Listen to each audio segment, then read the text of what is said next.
청구서에 오신 여러분들을 환영하고 축복합니다. 오늘도 하나님께 새로운 날을 허락하셨는데요. 새로운 날에 걸맞는 새로운 은혜로 오늘 하루도 인도해 줄 믿습니다.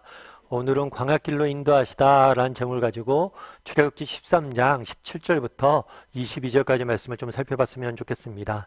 우리 17절과 18절 말씀 같이 한번 읽어볼까요?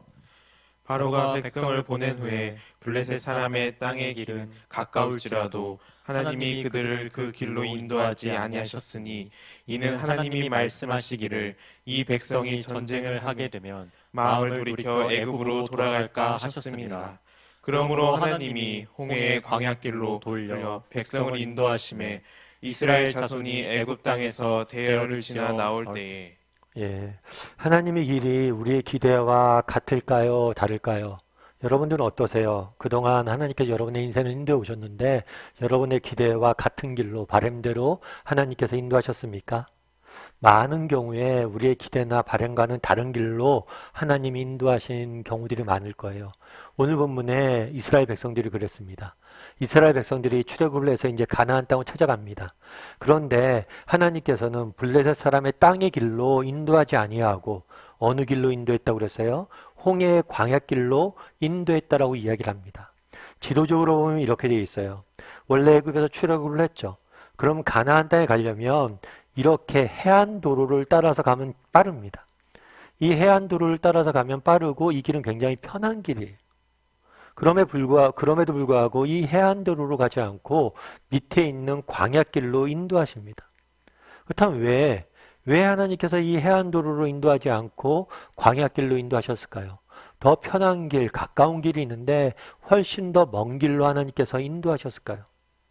그 이유에 대해서 하나님께서 이런 이야기를 합니다. 이 해안도로는 아무래도 좋은 길이다 보니까 여러 민족이 이곳에 거주하게 돼요. 따라서 이 민족을 지나서 이동을 하다 보면 이 민족과 전쟁을 피할 수 없다는 거죠. 그렇기 때문에 전쟁이 터지면 아직 전쟁을 맞이할 준비가 이스라엘 백성들이 되어 있지 않기 때문에 싸울 준비가 되어 있지 않기 때문에 출애굽한 걸 후회하고 애굽으로 돌아갈까 두렵다라고 이야기를 해요. 다르게 말하면 해안도로가 인간이 보기에 우리의 생각에 더 좋고 편한 길 같아 보이지만 하나님 보시기엔 그곳은 결코 좋은 길이 아니에요. 왜냐하면 우리가 알 수 없는 더 큰 위험이 존재하는 곳이기 때문이에요. 그렇기 때문에 뭐라는 거예요? 광야길로 인도하셨다는 거. 우리도 마찬가지죠. 사실 우리도 이 땅을 살다 보면 앞서서 말씀드렸던 것처럼 우리가 기대했던 것, 우리의 바람과는 전혀 다른 길로 하나님께서 인도하실 때가 있습니다. 우리가 보기엔 이게 더 편한 길이고 이게 더 좋은 길이고 이것이 훨씬 더 우리에게 유익이 큰 길 같은데 이상하게 먼 길을 돌아가게 힘든 길로 어려운 길로 우리를 보낼 때가 있어요. 그럴 때라도 기억해야 될 게 있다는 거예요. 그건 뭐냐면 하나님의 지혜예요. 이스라엘 백성은 당장 몰랐잖아요. 앞에 무엇이 기다리는지. 눈에 좋은 편한 길만을 봤지 그 길의 중간에 그 길의 끝에 무엇이 기다리는지 모르잖아요. 우리도 마찬가지 아니에요. 우리도 눈앞에 보이는 것만 알지 이 길의 끝에 이 길의 중간에 뭐가 기다리는지 어떻게 알아요? 당장 눈앞에 좋은 길인 것 같지만 실제로 그게 좋지 않은 길일지 어떻게 알아요? 우리는 알 수가 없잖아요. 그래서 때로는 하나님께서 우리에게 편한 길이 아니라 광야길로 인도하실 때가 있다는 거예요. 그럼 왜 인도하시냐는 거예요. 지혜를 신뢰하라는 거예요. 하나님께서 우리를 사랑하시기 때문에 우리에게 더 좋은 길로 더 귀한 길로 선한 길로 인도하시기 위해서 당장 눈앞에 좋지 않은 길로 인도할 수가 있다는 거예요. 예전에 제가 티벳에 있는 어떤 목동들의 이야기를 좀 읽어본 적이 있어요. 이 목동들의 이야기를 읽는데 이 목동들은 참 특이하게 여름에 풀이 많은 목초지에서 양을 키우지 않는데 여름에 일부러 절벽이나 이렇게 조금 험난한 곳에 가서 양을 키운다는 거예요. 그럼 왜 그럴까? 이렇게 했더니 그 얘기를 하더라. 티벳은 겨울 지방이 매우 춥고 길다고 그래.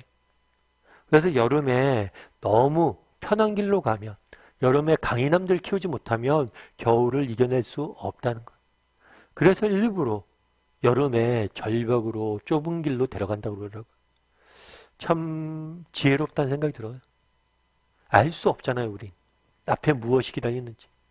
당장 왜 내가 하나님 앞에 어려움이 내게 있을까? 어쩌면 그 어려움들 통해서 우리에게 강인함을 키워야 될지도 모르는 거죠. 그래서 정말 하나님께서 우리가 원하는 길로만, 정말 블레셋 길로만 우리를 인도하지 않습니다. 눈에 보이는 좋은 길로만 인도하지 않아요. 그럴 때라도 우리가 기억할 것이 있어요. 그건 뭐냐면 하나님의 지혜. 하나님께서 나보다 나를 더 사랑하시고 나보다 나를 더 잘 아시기 때문에 내게 더 좋은 길로 인도하시는 중이다. 이 사실을 확신했으면 좋겠어요. 예전에 제가 주병진이라는 여러분 개그맨을 아실 거예요. 이분은 나중에 개그맨이었다가 사업가로도 굉장히 성공한 분이십니다. 그래서 지금 뭐 수백억 대의 자산을 소유하고 계시다고 그러죠. 근데 한 번은 방송에서 자신의 집을 공개하는 모습을 봤어요. 후배 개그맨들이 찾아온 거죠. 집도 구경하고, 야, 진짜 선배님 성공하셨군요. 선배님 정말 부럽습니다. 그런데 이 주병진은 이 선배가 이런 얘기를 하더라고요. 자기는 어렸을 때 굉장히 가난했대요. 그래서 가난이 너무 싫어서 자기는 꼭 성공하고 부자가 되고 싶었대요. 특별히 어려서 집이 없다 보니까 이 집에서 쫓겨다니고 이 집 저 집 계속해서 쫓겨다니고 그런 생활을 많이 해서 내 집을 갖는 게 꿈이었대요. 그래서 내 집을 꼭 갖겠다. 좋은 집을 갖는 게 꿈이었던 거죠. 그래서 엄청나게 노력을 했고 좋은 집을 얻게 됐다고 그러더라고요. 그런데 그분이 그런 얘기를 하다고요. 자기는 그래서 꿈이 이루어진 줄 알았대. 그런데 막상 이렇게 살아보니까 아니었다고. 왜냐면 살아보니까 이건 다 껍데기라는 생각이 들었대요. 좋은 집은 될 수는 있지만 따뜻한 집은 될 수 없다는 거예요. 왜냐하면 자기는 돈 벌고 막 이렇게 하느라고 정말 좋은 친구도 많이 못 사귀었고 또 가족도 만들지 못하고 혼자 산다는 거예요. 혼자 집에 그 넓은 집에 좋은 집에 살다 보니까 좋은 집인데 따뜻한 집이 아니란 거예요. 결국 인생의 참된 행복은 사랑하는 사람들과 함께 있는 게 참된 행복이라는 걸 깨달았다고 그 얘기를 이제 후배들한테 쭉 얘기하더라고요. 물론 후배들의 입장에서는 그 얘기 귀에 안 들어오겠죠. 오히려 그 마음속엔 이렇게 좋은 집에 사는 게 더 낫지 이런 생각이 들지도 모르죠. 하지만 아니란 거. 아무리 좋은 집에 있어도 좋은 집은 될 수 있지만 따뜻한 집은 될 수 없다고. 그곳엔 참된 행복이 없다라고 이야기를 하더라고요. 우리도 마찬가지. 당장 눈에 보이는 것. 그것이 전부가 아니에요.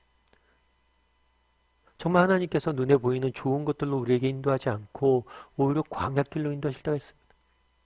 하지만 그곳에 참된 정말 참된 기쁨이 있고 그곳에 참된 우리를 위해서 선한 것들이 있기 때문에 그곳으로 인도하는 거예요. 그거에 대해서 잊지 말라는 거예요. 그러면서 주병진 씨가 그런 얘기를 하더라고요. 너희는 아직 기회가 많다고. 자기는 이제 기회를 다 썼다고 인생에. 기회가 많으니까 나처럼 살지 말라고. 나는 잘 몰랐다고. 참 그 말이 와닿았어요. 여러분 우리 인생의 때로는 하나님께서 눈에 보이는 좋은 길, 블레셋 길로 인도하지 않고 우리를 홍해의 광야길로 인도하실 때가 있습니다. 오늘 하루도 너무나 힘든 하루를 우리에게 허락하실 수 있어요. 그럼에도 불구하고 하나님의 지혜를 신뢰합시다. 하나님께서 분명히 때가 되면 우리를 힘든 길로 지금 인도하셨지만 때가 되면 정말 우리를 가나안 땅과 같이 멋진 곳에 인도하실 것이다. 그때가 되면 우리가 알게 될 것이다. 하나님께서 이런 계획이 있어서 이런 길을 내게 임시로 허락하셨구나. 그런 믿음을 가지고 광야 같은 인생길을 살아갈 줄 아는 저와 여러분이 되기를 주님의 이름으로 소원합니다.